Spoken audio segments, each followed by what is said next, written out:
Ed McElroy.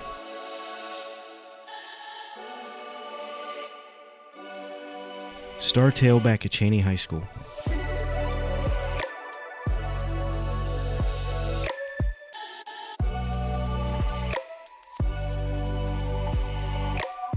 From a promising future to a federal prison sentence.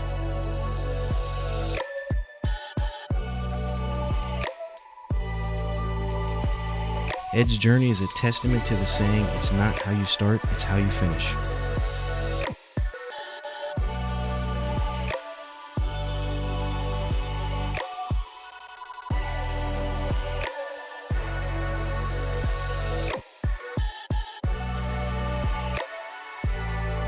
Tune in and hear his inspiring story of triumph over adversity.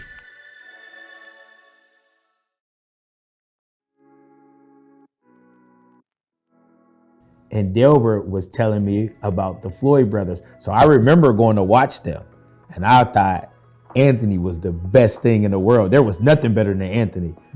But I also loved Sean Penny because I would see him all the time. You know, everybody had a paper after that. You know, after Friday night games, Saturday morning, you want to open a paper to put your name in that box score. You get a carry, you in there. Yeah. You get a touchdown, you really in there. You know, coming off of 2000, you know, disappointment certainly from the Niles game, but great expectations knowing we had someone like Ed, you know, dotting the I. And that was, and even though, you know, you lose the guys that we lost, certainly a good, when you got somebody to carry the mail, it's, you know, Ed's caliber, that gives you a lot of hope coming into the year. As a running back coming into Cheney, you had to know that you had to be durable, you had to be in shape, you know, and really you kind of had to be physical. You couldn't just be fast. Man, the only person that I ever could see was Anthony. You know what I mean? Like that was my idol right there. Like me and Anthony have had this conversation. I said, you don't even know who you was to me. I always wanted to be the guy. You know, so I embraced the moment, and you know, having coaches that believe in you. You know, you coming from Coach Mick, you know, in the beginning, you know, running through the gauntlet. I mean, I still got scars on me from running through that thing. My earliest moment of knowing that, you know, that you guys believed in me was first game of the season. We're in Fitch. We're going to overtime. We stopped them. We get the ball. First play, I already know it was coming in. I already know it's 34. Walking around and, you know, everybody tells him things about his dad. And he's like, well, why aren't you up here? And that's my only thing. Like, I feel like I deserve to be up. And I ended up getting a full ride to Marshall after going to junior college. And, you know, some things had happened. And because I didn't get to finish and, you know, life choices that I made, my son ended up picking to go to Marshall. And he told me the reason why he picked going there is he has to finish what I started. I thought that was great. So, you know, like playing at Cheney, becoming a star, you know, society getting behind me as a star, you know, leaving high school, you know, people expecting great things. And then, you know, a few years later out of high school, I get in trouble. You know, I go away to federal prison for 5 years of my life.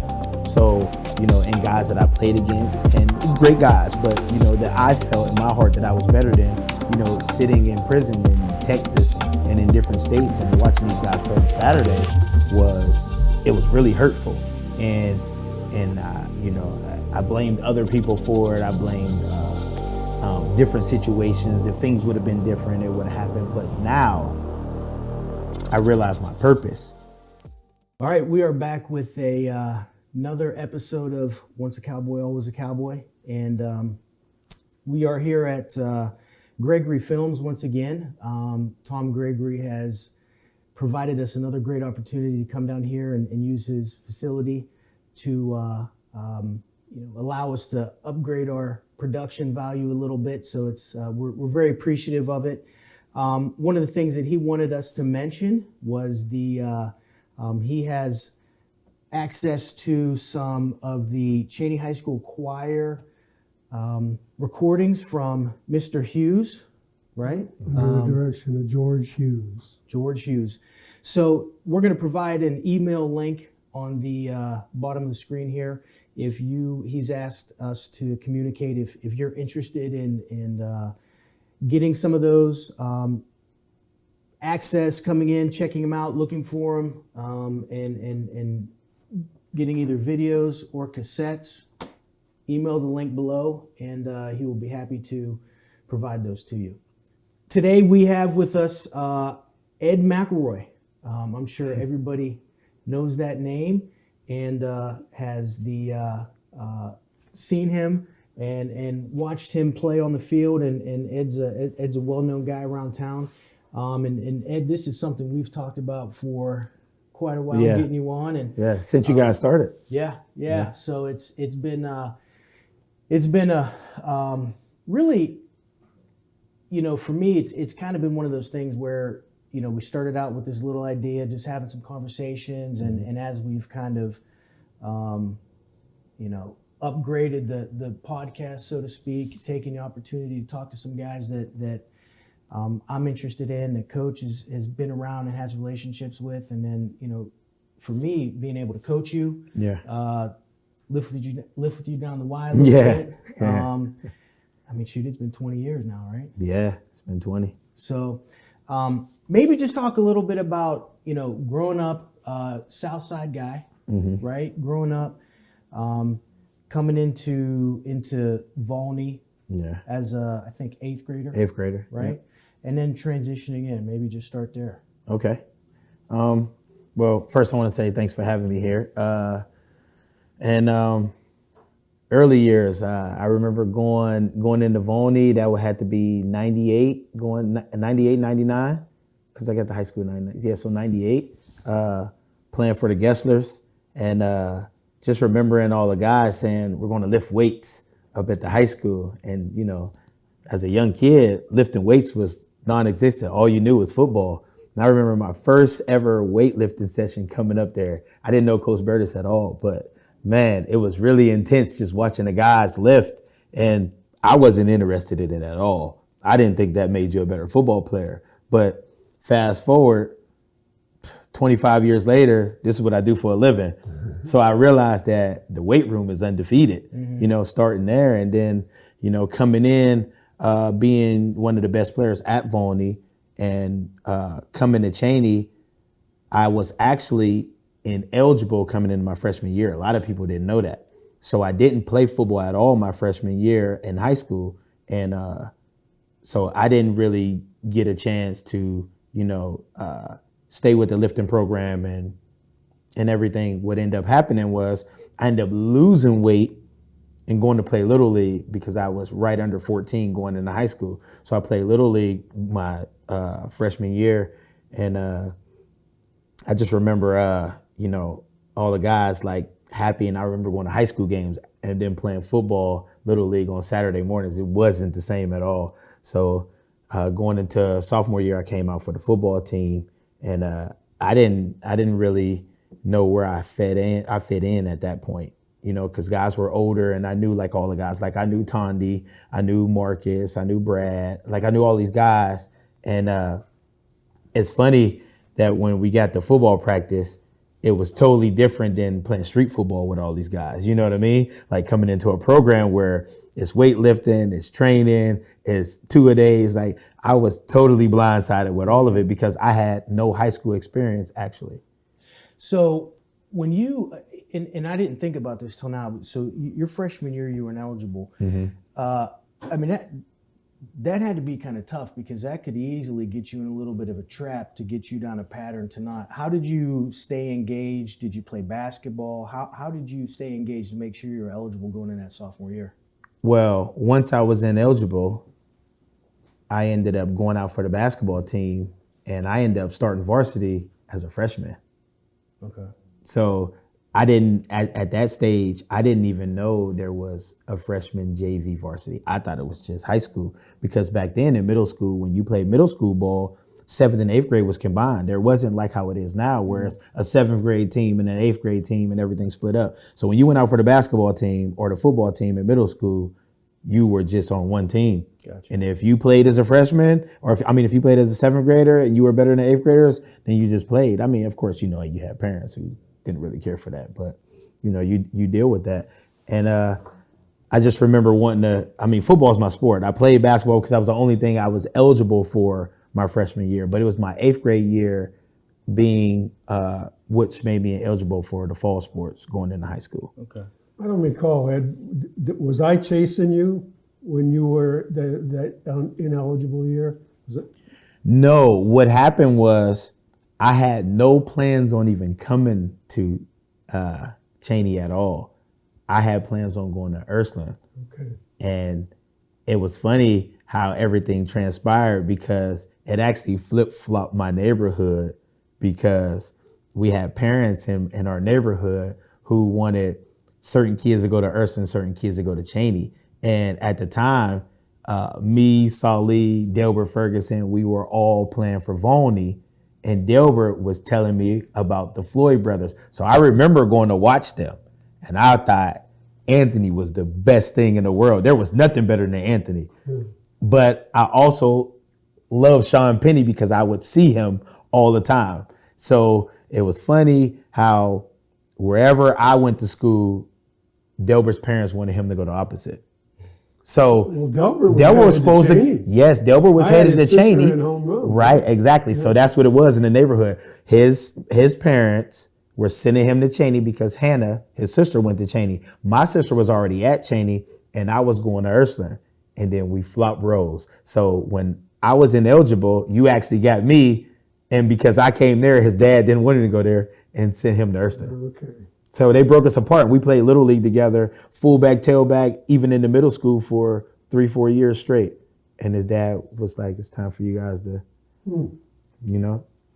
Yeah, because Delbert I had dialogue with. I remember, and Hannah was constantly talking about, him coming, and we talked, and then he, all of a sudden he was gone. I mean, he was gone. Yeah. So.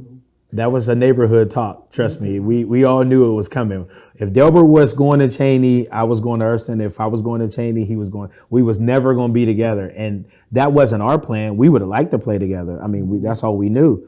And then, sometimes I feel like, and I'm a dad right now, you guys are dads too. I feel like sometimes parents get in the way of, could you imagine what we would have been like with Delbert? Oh, yeah. You know what I mean? And Delbert was actually a better defender than he was a running back. And all through high school, never played one snap of defense. I was going to ask you, I don't remember him ever playing defense. Yeah, he had something tragic happen to him 8th grade year.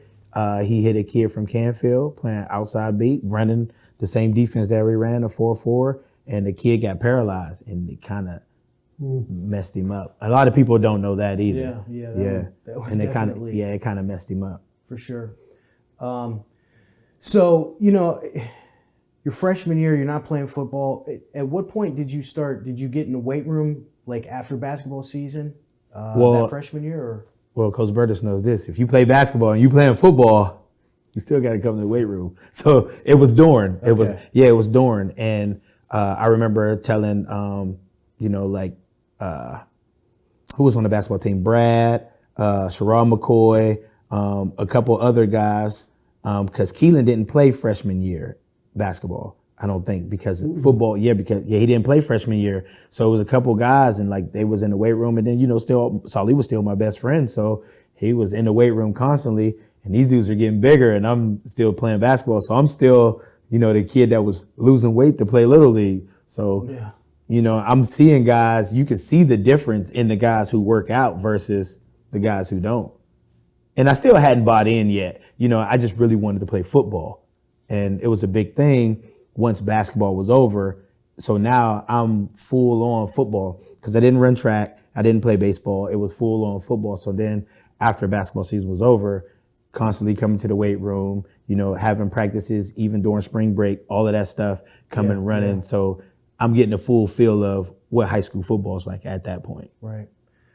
And so you your sophomore year is 2000, which is the undefeated season. You know, with so many of those great players. What were some of the things that you learned from those guys? You know, just seeing how they worked, because that was kind of Ron. I mean, that 99 was. Those guys were very talented. We were in a transition up front. We had a ton of skill. I think Marcus got hurt, tore his ACL maybe. Marcus Patton. Yeah. Yep. Right. So then that was kind of like the revenge tour, 2000. You know, that was when, you know, we go to Boardman. We took our lumps in 99. The next year, I think Brad scores 5 touchdowns. Yeah. You know, one defensively or so. I mean, so what was that like as a sophomore, kind of entering high school, seeing some of those guys in that process? Well, first thing is leadership. I mean, like having Brad and Rob Drake was huge. You know what I mean? And I actually knew Rob Drake and Brad outside of school, but they were totally different at football practice. You know what I mean? Like, you know, you go into the weight room and then you see a kid squat 500 pounds. That's big for somebody, you know? And then you, like I had Coach Burtis as a gym teacher. So, you know, he was totally different as a gym teacher than as a coach. You know what I mean? You know, you got guys that come in, you know, you give the basketballs, guys go play basketball. As long as you do what you're told in gym, you know, you pass. It's pass or fail. You know, we come to the gym, we have fun, we play, and then go to practice, and he's a totally different individual. You know what I mean? You know, it's like a switch. Yeah. And then, you know, then I have like Tondi, and then you have Balls, and then Sherrod. And at the time I was hanging out with Kentrell Tate. He was driving us to practice all the time. And, you know, he was chasing Marcus and Tyrone. You know, he wanted to be one of the backs. And it was one of those things where I was in the car with them riding to practice. So I'm riding to practice with all of the backs. It's me, Tondi, Marcus, Tyrone, and Kentrell. I mean, I'm the little guy in the car, you know. So I actually had a lot of eye-opening experiences with playing with older guys. And I mean, they more so embraced me instead of, you know, like in a lot of situations when a guy's a younger guy, you know, it's more so, you know, like you're the younger guy, like, but they didn't really treat me like that. Yeah. Yeah, we had a lot of good players that year. That was actually, I remember conversation going in, like, you know, the speech, remember we had this conversation about the speeches before the game. Yeah. I want to win them all. You remember saying that, Coach Brett? I want to win them all. And I mean, and we actually did. We won them all. I mean, there's a lot in that season that I remember. You know, we're putting up points here and there, and, you know, I'm waiting for, you know, the blowout to come so I get my carries. Varsity, you know, you want to see your name in the paper. It's not like now where social media, you know, everybody had a paper after that. You know, after Friday night games, Saturday morning, you want to open a paper to put your name in that box score. You get a carry, you in there. Yeah. You get a touchdown, you really in there. You know, it gets bold when you score. When you just get a carry, it's real light. So I really wanted to get in there. I actually scored 6 touchdowns my sophomore year. I had 6 touchdowns. I had a really good game versus Shaw. I had a really good game versus Buckeye Loco, and I had a really good game versus Wilson. I knew all of the plays, and I don't know what happened. I don't know if Marcus or Tyrone caught a cramp, but I got in kind of early. It was like maybe going into halftime or something happened where I can't remember, but I remember Coach Mick, like, get in there. And it's like, is he serious? So I go in. I know all the plays to a T. And I know Brad. I played for the Suns with him, and they called 34, and I remember getting out of the huddle. I didn't even know which way to go. I had never been out there, and we was at YSU. I had never been out there, and to see that was just the people in the stands and just being out there. And I mean, I had a pretty good carry, so I ended up scoring that game as well. So, you know, it was actually a really good experience to play with them guys, especially being young. You know what I mean? To have that type of talent. Yeah, and I think the names that you mentioned, how hard they practiced, hard they prepared, the commitment in the weight room. Yeah, those guys were all coaches on the field. I mean, they were extensions of the coaching staff. That's a great gang there.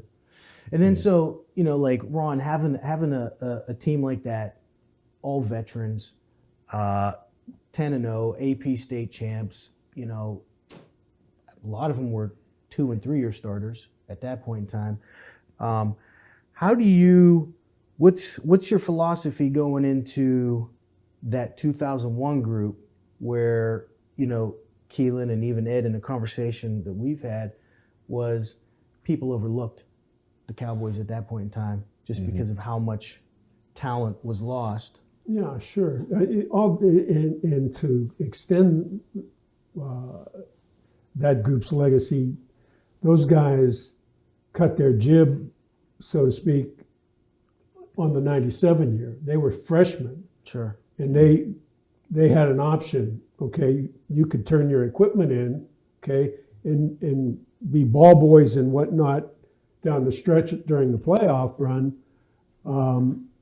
or you could practice with us, but you'll be scout team. I mean, you guys will be fodder for the defense and offense, and they did. All those guys practiced and they got better, and that was like an extra part of a season for them under their belt. So that kind of carried through with them throughout their tenure. Yeah, well, definitely. I mean, that's 5 extra weeks of practice, and anytime you make the playoffs, it's extra time. So, what are you thinking? Do you have any memories of coming into the season in terms of like maybe specifically with Ed transitioning into, offensively? Lead back? Yeah. Oh yeah. I mean, it was coming off of the year, coming off of 2000,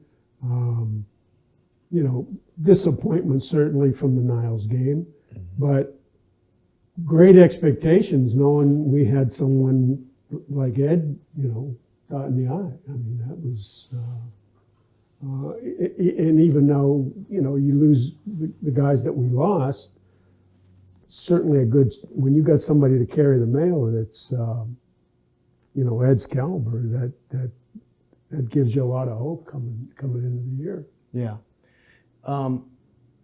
You and I were talking about this leading up to it. What was some of your thoughts in terms of like the philosophy on the lead back, and you had some good ideas there. Yeah, and I'm interested to hear Ed's thoughts on this. We were from the time that we started in '87, we were an I team, and we feature the tailback, and as the years progressed, and we were able to get the quarterback more involved, we did. But tailback was always our offense was patterned on off tackle and toss and play action. So, the tailback was always going to be the guy. And my thoughts are, how aware were you, Ed, of some of the backs that preceded you? I mean, you talked about Anthony and having, even though Anthony wasn't a tailback, he did run some tailback, but he was, a multi-purpose back. Yeah. What were your thoughts on some of the guys that, played before you, and maybe long before you? Because I know that we used to pound the tradition and history and all that. So for sure. Well, going back, even just playing with Marcus, knowing how good his brother was. You know what I mean? Sylvester was. You walk through the hallway to get to the gym or to the locker room, you can't miss but seeing Sylvester up there. That's what I mean. And he's from close to my neighborhood, so. And his little brother plays with me. So one of those things was, I always heard Sylvester's name because he was not too far of a gap away from us, but, he was still, like listen to his brother, like, man, my brother was good. I want to be better than my brother. Mm-hmm. So like having conversations there And then you even go back to, just like looking up on the wall and, like little things. As a running back coming into Cheney, you had to know that you had to be durable.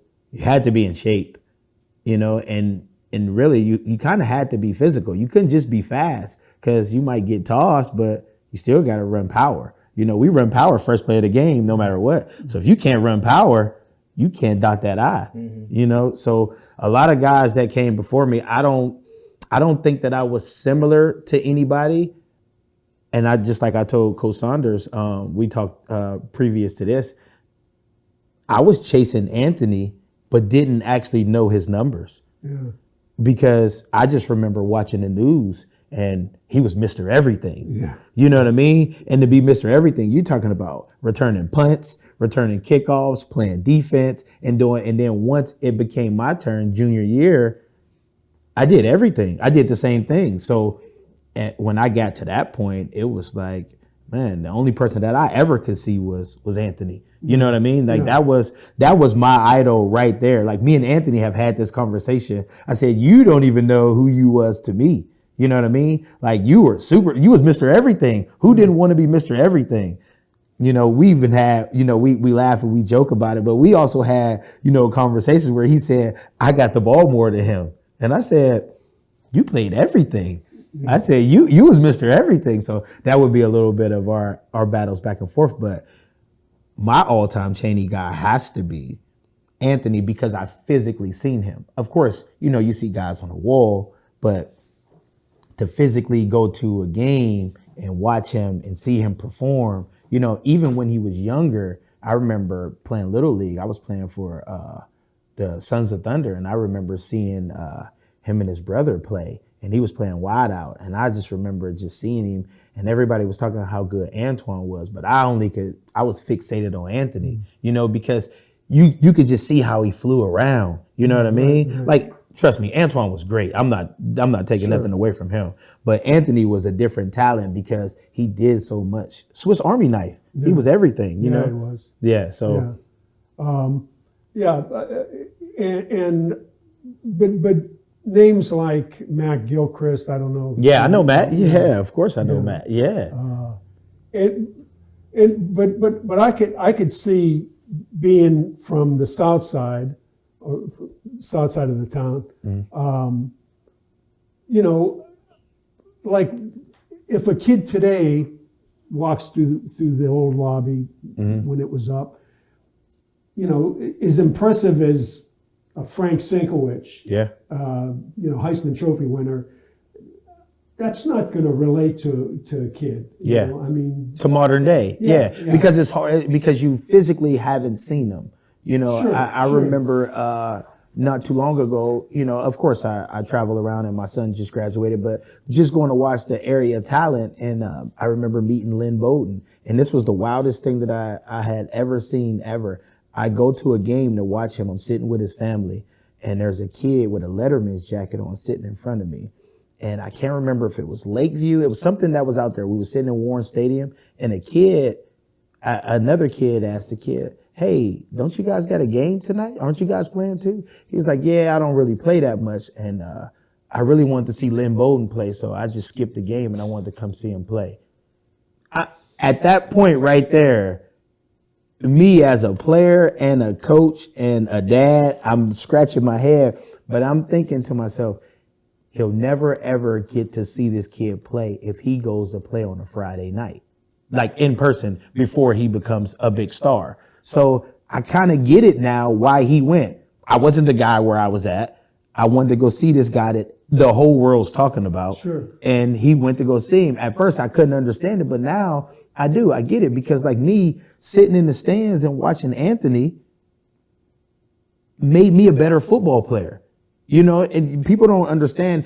Like now, it's a social media era. You go watch a guy like LeBron score points, and everybody has their phone and they're videoing it. They cherish that moment right there. Back then we didn't have phones, so if you didn't see it live, you didn't see it at all. So to physically watch Anthony play was special. So I can understand what you're saying. It's harder to relate to something that you've never seen versus something that you visually see. Yeah, and my point being that, you know, Cheney has a long history of backs. backs. Yeah. I mean, you know, from John Green, Dave Brungard, and Ray Brea, and Frank Sinkwich, and on and on. And that's what I'm leading into. You know, your place in fitting in to that mold of great running backs that came out of Cheney. Yeah. And I think, you know, if you look at the whole story of kind of what we've talked about, right? It's you always had, you know, quote unquote Cheney guys leading the program, which could talk to either guys from the West Side or not, or like somebody like me comes in and starts coaching, you're telling that story, right? And I think that's and shoot, who are we talking to? Coach Guy, you know, doing the Cheney history quiz every day before they came out when he was coaching freshmen. You know, like I think that's where, you know, some of that is lost when you don't have some of those homegrown guys there to tell those stories. You know, and so what was it like being, you know, and I don't even think we asked Anthony this, Floyd, what was it like kind of being the guy? I went back and looked at some of the numbers, you know, I mean, there were games you're getting 25 carries, 18 carries, 30 carries, depending on what the situation was. What was it like knowing that you're heavily counted on, especially your junior year? Because I think Juan Serrano was a quarterback his junior year, right? Yep. And we probably passed the ball once a game, if that. Yeah. So, you know, what was it like kind of going into that, having that responsibility in essence? Well, me and you've talked about this plenty of times. I always wanted to be the guy, you know, so I embraced the moment. And, you know, having coaches that believe in you, you know, you coming from Coach Mick, you know, in the beginning, you know, running through the gauntlet. I mean, I still got scars on me from running through that thing, you know what I mean? And then, you know, weight room, and then you have, it's just like how me and you had this conversation, you know, the times that you go in your front yard and you dive and you run and you do stuff on your own, just straight training with nobody else there. And when the game's on the line, you want to be able to have your number called so you could make that play for your guys and make that for your team. And my earliest moment of knowing that, you know, that you guys believed in me was first game of the season. We're in Fitch. We go into overtime. We stop them. We get the ball. First play. I already know it was coming in. I already know it's 34, without a doubt. I already know that's what we're running. And, you know, it was, you know, how we was hitting it the whole time. I knew that, you know, the corner was going to come in. So hit it right where it's supposed to go, bounce it outside. I didn't feel like nobody would have caught me if I got outside anyway. Yeah. So I just got to hit inside and then bounce out. And that's exactly what happened. I remember after getting interviewed, it was my first time ever being on the news to get interviewed. And what I said, Coach Burton says to me, I don't even know if you remember this. He said, I don't think you should have said that. He told me, I don't think you should have said that. But, you know. What'd you say? Well, I just basically said that we was better than them. And we overlooked them to play Boardman and somebody else. And he said he don't think I should have said that. But I remember him saying, he kind of told me I did good. Then he kind of said, I just don't think you should have said that.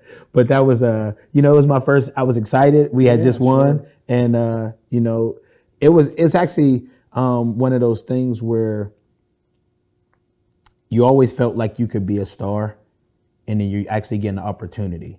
And, you know, like playing that position and being in that role and being on a team where junior year, I wasn't the leader. I mean, you had DJ Fondres, which was great. Then you had Nando, and then you had Juan. You had three guys that had been playing. And then you had guys like Joe Herman. You had guys that had been out there. But, to have those guys, coming back and we all knew together that, it's hard to follow that 10-0 team. But I don't know if you know this, Coach Burtis, but to me, that's the best team in my whole entire life from every sport that I ever played on. That's the best team that I've ever played on because we came in with an identity with no superstar. We came in, you got to think everybody was pretty much brand new, even though guys had been playing, but to follow names like Tondi and Brad and Balls and Rob Drake and, Sherrod McCoy and the list goes on for, DJ didn't have a big role, even though he did for the team he did, but he didn't have a big role in the media when you got Rob Drake. Juan Serrano didn't have a big role, even though people don't realize he played a lot of DB his junior year, and he started DB, but Marcus Patton and all those guys were in the secondary. And then Nando, you're overshadowed because there's so many bigger guys, and then Nando's actually the guy. You know what I mean? But then to come in, we go 9-1, and then we go deep into we get a good playoff run, a good push, and we're in a position where we were actually a better team because everybody was we had to pull on each other. And then we had Josh Dama come out, and he hadn't played at all, and he had some great games, and he played good. Chris Eskew ended up transferring and ended up coming to play. We ended up being really good. That was the best team played on, and then we moved on senior year, and we had a bunch of prima donnas. I mean, let's just, let's call a spade a spade. We had a bunch of big name guys who had played in a lot of games. And because we played in a lot of games, we were a little ahead of ourselves. And when we lost those 2 games in a row, it kind of brought us back to reality senior year. After the beating Fitch, we felt like we were great. And then, losing 2 in a row after that, Uniontown Lake and then Boardman, we didn't really look too good. Well, two really tough losses. That'll take the steam out of you. Yeah, for sure. I remember, and I was talking to you yesterday about this. I felt like, and being a young coach, I felt like that year with that group was a little bit more challenging to get through to because you guys were veteran players. At that point in time, Keelan had been starting for 3-4 years. Yeah. Right? Because he played as a freshman. Yeah. Solly had been there for 3, and not like those specific guys, but that was something to navigate, and in that Uniontown Lake game, I think we as coaches knew that that's a football program. And they were maybe not what they had been, but they were still a football program, and that was. And Durbin was the coach, and they really did a great job there, but in an extremely tough place to play. Yeah. Extremely tough. Yeah, that stadium. The 2 toughest places I played was Uniontown and the playoff game senior year, going down to Louisville. Yeah. And I met a lot of those guys later on in life, coaching AAU basketball. And, they were talking about how good they were. We kind of got in, because I was like, where are you guys from? They was like, oh, Louisville. And I was like, how old are you? And at the time, we were the same age. And I was like, you guys play football? Like, yeah. I was like, I went to Cheney. He's like, oh, yeah, you guys came down. We beat you guys. Like, I hate that. But, those were 2 rough places to play. If I had to pick 2, those would be my 2. Louisville probably a little worse though, little worse. Who did you feel like was the biggest rivalries your time coming through? Oh, Austintown for sure. Only because it's the preview game. It's gonna be packed. It's the first game of the season. You got butterflies like crazy. I would have wanted to play Ursuline. I really would have wanted to play Ursuline. Like I felt like we were better coached, and I felt like we would have definitely. It really wouldn't have helped us at all to beat them because we're on a point system in Ohio. It wouldn't have helped us. I understand that now. It wouldn't have helped us. It would have been good for people to see us play, but it wouldn't have helped us. You basically have to win them all to go to the playoffs. You know, they make it hard for you, especially, you know, like Division II. It was, you know, you had your Avon Lakes and Green, and you had your Walsh Jesuit, your Cleveland Benedictine. You had all of those guys right there all the time in Division II. So it wasn't easy to just make the playoffs, you know. So Erston might not have gave us any points because, you know, some years they went 5-5. You know, And then make a state run. Yeah, I mean, if we played Division 4 or 5, we win the state every year. And then so, you know, that senior year, what did you feel like, you know, going down to Louisville, playing in that game? That was I felt like that was a tough one to end on. You know, we were in that game, we were there. You were all NEO that year? I can't remember. I was first team All State too. Okay, that's what I was first team All State junior year, senior year, all NEO. I won Frank Sinkovich Award both years. Okay, yeah. I got a lot of publicity senior year. You know, going back, accolades are great. You know, and, you know, my son, he just graduated from high school and he got a lot of accolades and a lot of school things. The only thing is, like, for me is, you know, my life took a turn after high school. And, you know, we'll get into that. But I just, you know, I remember when my son got of age, we would go into all of the high schools to go start watching games and playing AAU tournaments in all the high schools, you know, the Boardmans, Girards, and Cheney was closed for a good bit. And then when he came of age, you know, walking around and, you know, everybody tells him things about his dad. And he's like, well, why aren't you up here? And that's my only thing. Like, I feel like I deserve to be up in some records, you know what I mean? Mm. And not only, not just for me, but for my kids too, because it's kind of like, I got all your film, I seen everything, like all the film that I got from you, like I watched everything, like you scored over 30 touchdowns, like, and then, you know, he goes to these schools and then he sees things and then he's like, but why aren't you up? And that's not up to me.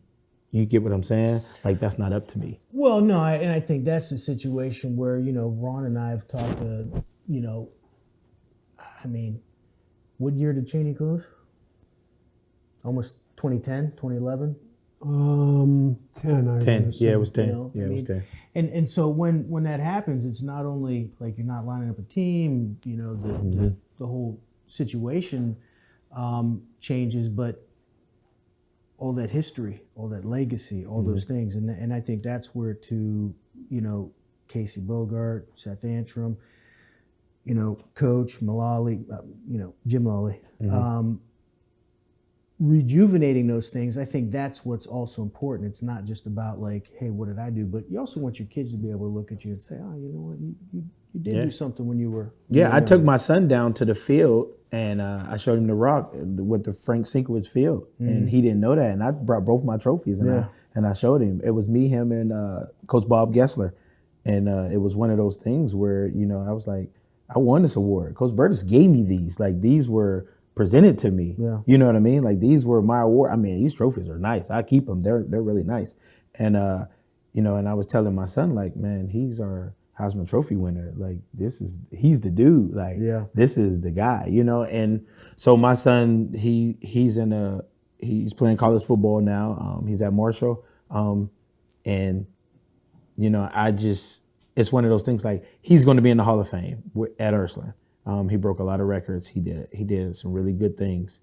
And preparation was, I prepare him the same way that you guys prepared me, like old school methods. You know what I mean? Mm-hmm. And the coaches were telling me, oh, he's in shape. I said, because he's better than the guys at practice doesn't mean that he's really prepared to play. How was it being a tailback, your son playing tailback, watching that?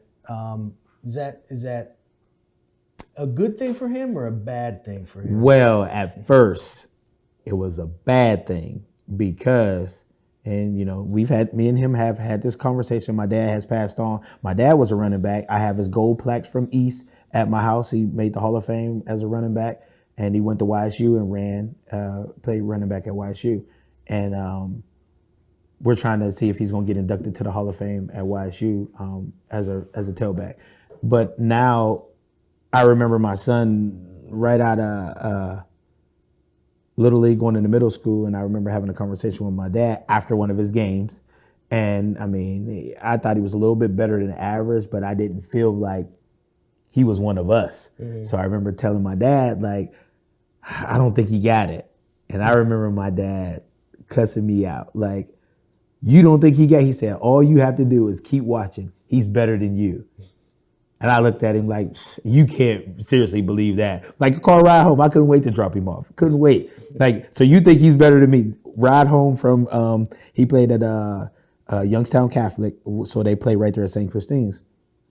So from there to Glenwood, I couldn't get up Canfield Road fast enough to get my dad out of my car because I didn't want to hear this. Like, so you think he's better than me? What he's showing right now, and then let's fast forward. You know, he has 45 touchdowns his senior year rushing the ball, like, you know. And my dad had died a year before the day that he played the state championship. At the same time, like my dad died at 11 o'clock. He played state championship game at 11 o'clock. Say 1 year to the date. Really? Yeah. So it's one of those things, like, you know, and I ended up getting a full ride to Marshall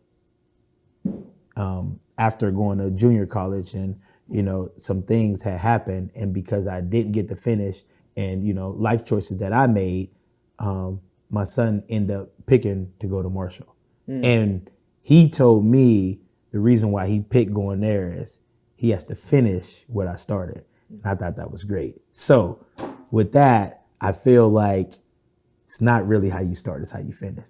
So, you know, and, you know, like little things that go back to being a running back and preparation. Like, I predicate 90% of what I do today from you guys. Like, seriously, and I have told you guys that, like, the way that I train my kids in the weight room, same old school method. I mean, of course, there's some new things that we throw in there, but we power clean, we squat. I mean, we're in the bucket. We do all of the same. I still do old school dots. I mean, I do stuff, and people are like, man, how do you get your kids like this and this and that? Like, this is something that I was taught. Those I just are timeless. Yeah, they are. You know, everybody wants to have these new things, but, you know, the new gadgets, you still got to go out there and play football. You got to be prepared to play. You're a weight guy. You know, there's not a better lift, as far as I'm concerned. This is my opinion, than power clean for football. Without a doubt. And you know how many teams don't do it? I'm sure. That they don't do it. Because it's hard. It is. It's hard. Yeah.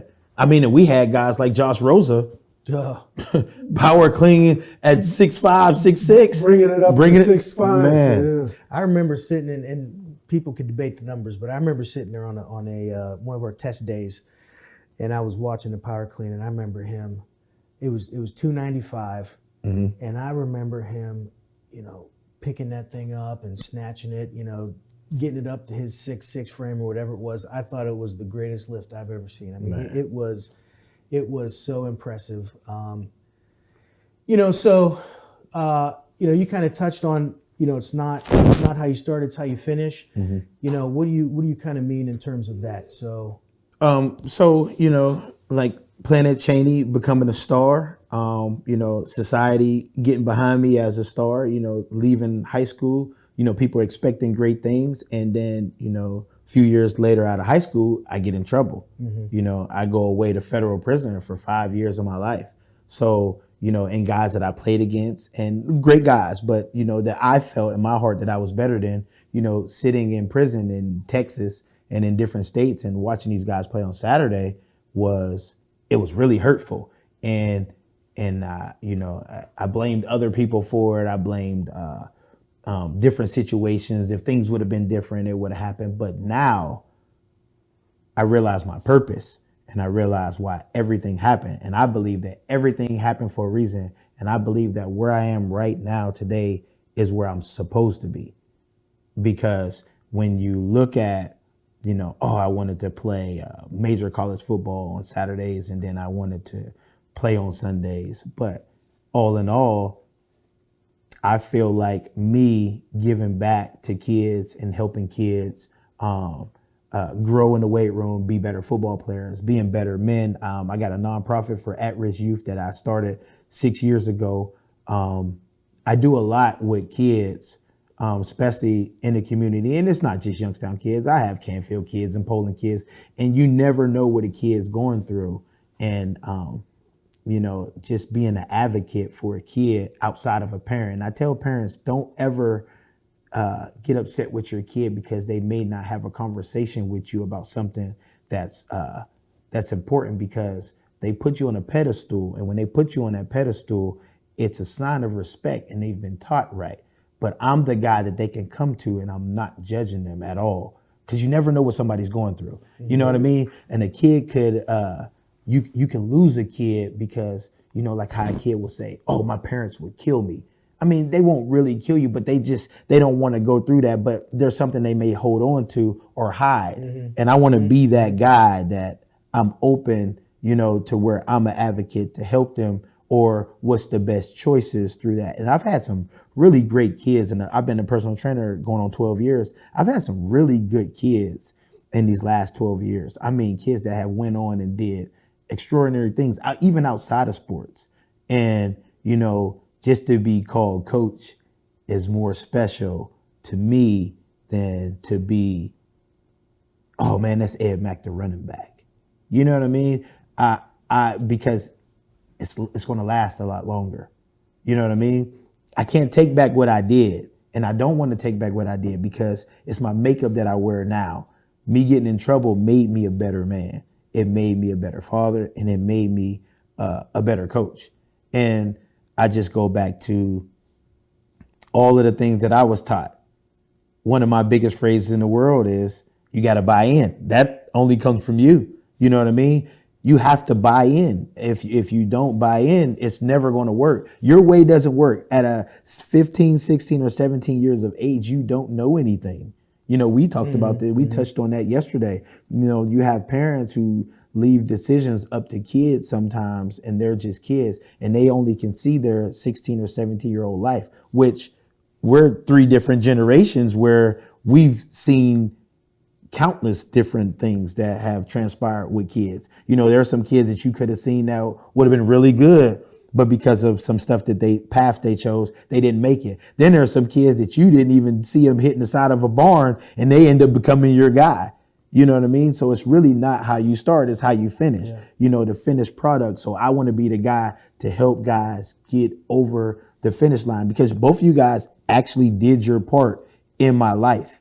So you can't look at things that happen in the past and say, well, this is the reason why this happened. And this is that's not you have decisions and everything, and it's all leading up to where you should be.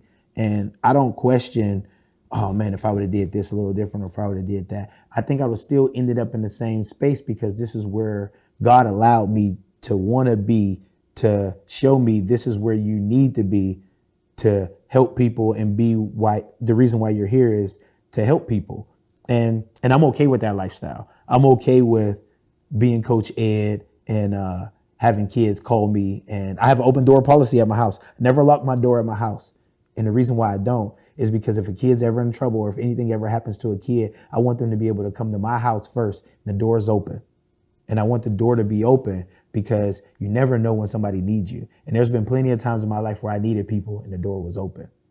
So I feel like, football's the only game that praying before and after games, kneeling for the right reason, scoring a touchdown, you know what I mean? All of those things. It's the only game where it teaches you life lessons. You have a coach, you have referees, you have teammates, and you have fans, you have hecklers, you have everything. So it's teaching you everything in life. It's teaching you how to work well with others. It's teaching you how to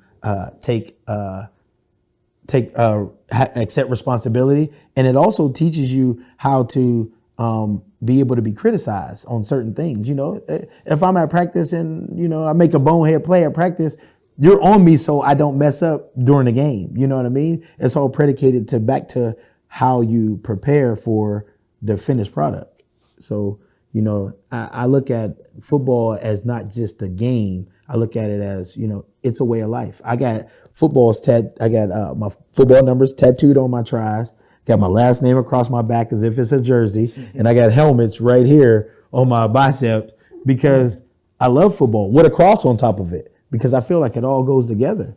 You know what I mean? And we live in the greatest place in America. If you ask me, we live right by the Hall of Fame where football originated. We're right here.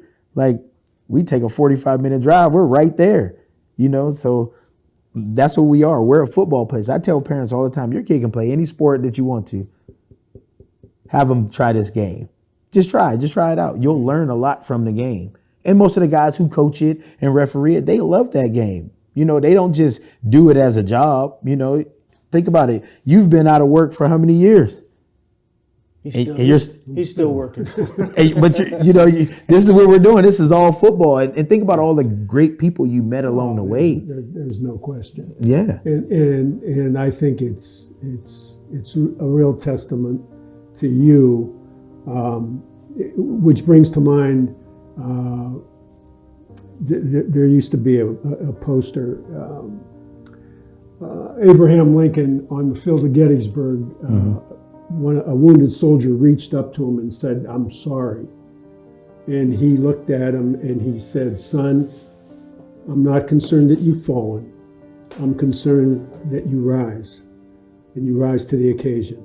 And I think that your life is a true testament to that you admit that you've fallen in life, and you've risen to the occasion, and you become the thing that we've always preached when we were coaching in our program. It's not about the touchdowns. Right. It's not about the accolades. It's all about being a good husband and father. For sure. And being a good Christian. And it's good to see. Yeah, I appreciate it. I'm going to give you any last words. That was my sentiments exactly. So, yeah. Anything you want to say to wrap up? Yeah, even with the guys like Seth and over at Casey, like the guys that's over at Cheney, those are some really good guys. Mm-hmm. Yeah, they're some really good guys. We got some really good kids over there. You know what I mean? Even though I'm coaching at East, but we got some really good guys over there. And I really like Seth a whole lot. He's a modern day you. Like the kids love him though. They do. The kids really like Seth, and I feel like I just want the history to continue to go. I mean, you got 2 kids going to Michigan right now. You know what I mean? And that's huge. Michigan hasn't been in our area in over 20 years, and to take 2 kids, from my alma mater is like really big, and one of them being my little cousin, which is actually a cool thing. You know what I mean? And we talk Cheney all the time. Because you got a Cheney guy over there, yeah, with Clink. Yeah, for sure. And that's the thing, and like think about Clink, like Clink's been, I remember he was at Ashland when I was graduating. He was at Ashland. So let's skip forward. He's at Michigan. Like that's a step. It's not how you start, it's how you finish, So, for everybody out there, remember, it's not how you start, it's definitely how you finish. And, buy into whatever system, like if you're a young kid playing sports, buy into whatever system your coach has for you, because it's going to help you out later on. You might not see it right away, but it's going to help you out later on. There's a lot of things that I can go back, word for word that I remember Coach Burtis saying, but the main thing is just buying in. Well, I want to thank you for coming on. I know this is something that we've been working on for a long time, and I think over the years, just talking to you, being friends with you, knowing your story, I agree with you 100%, man. It's just great to see you, as Ron said, being a good father, being a good husband, being a good man, and making a difference with kids. Yeah, for sure. I mean, that's what you guys did. I mean, I just want some kids to follow what I'm doing, so you keep the trend going. Absolutely. Yeah, you want to keep it going.